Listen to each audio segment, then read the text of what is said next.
कृषि भित्तक गणपर्व नुआखाई अवसर 2025-26 सीएम किसान सहायता राशि प्रदान कार्यक्रम कृषि और कृषक सशक्तिकरण विभाग तरफ आज गजपति स्थानीय ग्रामीण आत्मनियुक्ति प्रशिक्षण अनुष्ठान अनुष्ठित हो जाइछि। ए सहायता राशि कृषक माननकु डीबीटी माध्यम बैंक खाता को सीधा सड़क प्रदान करा जाइछि। एही कार्यक्रम रे मुख्य अतिथि भाव में वाणिज्य परिवहन इस्पात और खनि विभाग ओडिशा मंत्री श्रीजुक्त विभूतिभूषण जेना जोग देथिबा बेले सम्मानित अतिथि भाव में श्रीजुक्त दाशरथी गमांग मान्यवर विधायक मोहना श्रीजुक्त जतीन्द्र कुमार पंडा आरक्षी अधीक्षक गजपति अतिरिक्त जिलापाल श्री मुनीन्द्र मोहनेगा और श्री फाल्गुनी माझी मुख्य उन्नयन अधिकारी तथा निर्वाही अधिकारी जिला परिषद श्री शंकर केरकेटा जिला मुख्य कृषि अधिकारी श्रीजुक्त रवीन्द्र कुमार आडेक और स्थानीय कृषक श्री सीमांद्र जेना प्रमुख मंचासीन थिले। चाषी मान आम सरकार घोषणा करथिले कि आम निजस्व योजना राज्य सरकार सीएम किसान योजना पीएम किसान योजना रे वार्षिक 6000 टंका 3 किस्ती मिलवा एवं वार्षिक 4000 टंका सीएम किसान योजना रे 2 किस्ती मिलवा से 2 किस्ती पुणी अक्षय तृतीया एवं नुआखाई आसंता काली नुआखाई अव्यवहित पूर्व माननीय मुख्यमंत्री आज समस्त चाषी को ओडिशार 51,11,000 चाषी को आज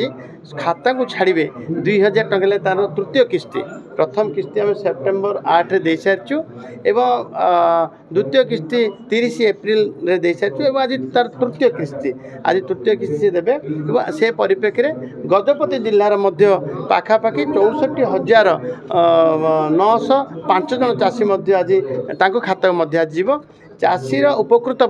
चाषी चषार सहायता एवं चाषीर भूमिहीन चाषीर जीवन जीविका जो कथा ए सीएम योजना उद्दिष्ट सीएम किसान योजना उद्दिष्ट ताकू साकार करने आम समस्ते लोक पाखु जाऊँ लोक जागृत करूँ। सेपरि कार्यक्रम उपनिर्देशक उद्यान विभाग श्री सुशांत रंजन दास उपजिलापाल पारलाखेमुंडी श्री अनुप पंडा प्रकल्प निर्देशक जल विभाजिका श्री सुरेश पट्टनायक समेत विभिन्न विभाग जिला स्तरीय अधिकारी कृषक भाई और भौणी जनप्रतिनिधि प्रमुख उपस्थित थिले। इनस्टॉलमेंट आमर जिला स्तरीय उत्सवटी आमर आरसीटी कॉन्फ्रेंस हॉल आयोजित होता एथिरे आमर मान्यवर वाणिज्य परिवहन और इस्पात खनि मंत्री विभूतिभूषण जेना जोग देइथिले आमर मोहना एमएलए जोग देइथिले 150 रु 200 पाखापाखि चाषी उपस्थित थिले। आमर ए वर्ष गजपति जिले में 65,905 जन